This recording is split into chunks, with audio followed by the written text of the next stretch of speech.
Había una persona más. Era la primera vez que los acompañaba. Realmente no entiendo lo que hicieron hoy, pero siento curiosidad. ¿Lograron completar lo que estaban haciendo? Recibe un cordial saludo. Te doy la bienvenida al primer video de una serie de 12 en la que comparto la lectura completa del primer capítulo de mi libro Nexo X, el enigma tras las esferas. Que lo disfrutes. Se acercaba la noche. Se podía ver el sol descendiendo hacia el horizonte. El astro rey se preparaba para ir a dormir y de este modo ceder el espacio a la guardiana nocturna. Los colores del cielo empezaban a cambiar poco a poco en un intrincado espectro de tonos rojizos. Ese día había cierta nubosidad. A pesar de que el cielo no estaba completamente despejado, el calor se hizo sentir con intensidad. Pero, a esa hora, la temperatura se reducía a una agradable calidez.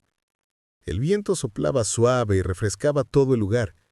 Las hojas de los árboles se mecían plácidamente en un arrullo cálido y suave. Aún así, algunas hojas se soltaban de sus ramas y caían lentamente al suelo dibujando curvas en el aire. Ya los miembros del grupo se encontraban casi totalmente preparados para regresar. Estaban cansados y deseosos de llegar a casa y tomarse un merecido descanso, y ¿por qué no? Antes de ir a dormir, tomar un libro y leer un rato bajo la luz de una lámpara de noche. El equipo que tenían que transportar era bastante ligero, pero eran piezas de tecnología avanzada. Ninguno de los aparatos utilizaba cables, por lo que recogerlos y guardarlos para cargarlos era una tarea sencilla que no les tomaba mucho tiempo. Sus equipos ya se encontraban dentro de sus mochilas, colocadas en sus espaldas. El día de trabajo había sido provechoso y agradable. Durante esas horas, el grupo, además de sus labores, había tomado momentos para hacer una que otra broma, mencionar a sus familiares o recordar algún suceso de sus vidas. Era un día que había transcurrido de forma habitual.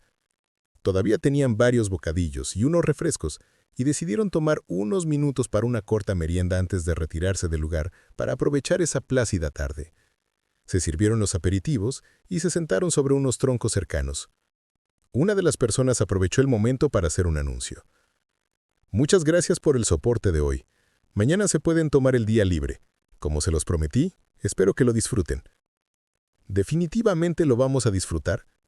Nunca está de más un día de descanso adicional para pasarlo en familia. Yo iré a visitar a mi tía. Hace varias semanas que no he podido ir a verlos. Es el cumpleaños de mi sobrina y espero que le guste el obsequio que le llevo. Lo compré hace varios días. Había una persona más. Era la primera vez que los acompañaba. Se había comportado de forma muy amable desde que se unió ese día en la mañana, aunque no había conversado mucho. Con una sonrisa en la cara, miró a sus acompañantes. Muchas gracias por permitirme venir con ustedes. Este lugar es muy hermoso. Además, fue muy interesante observar lo que estuvieron haciendo todo el día. Todos sonrieron. Después, hizo una pregunta. Realmente no entiendo lo que hicieron hoy, pero siento curiosidad. ¿Lograron completar lo que estaban haciendo? Ante esta pregunta, la persona que autorizó el día libre respondió con orgullo. Ha sido una labor de muchas horas, pero hoy concluimos nuestro trabajo acá. Ya estamos listos para la siguiente etapa. Me alegra que hayas llegado hasta el final. Te invito a continuar con el siguiente video de la serie y a dejar tus comentarios. Me encantará saber tu opinión. Nos vemos en el próximo video. Nexo X, el enigma tras las esferas.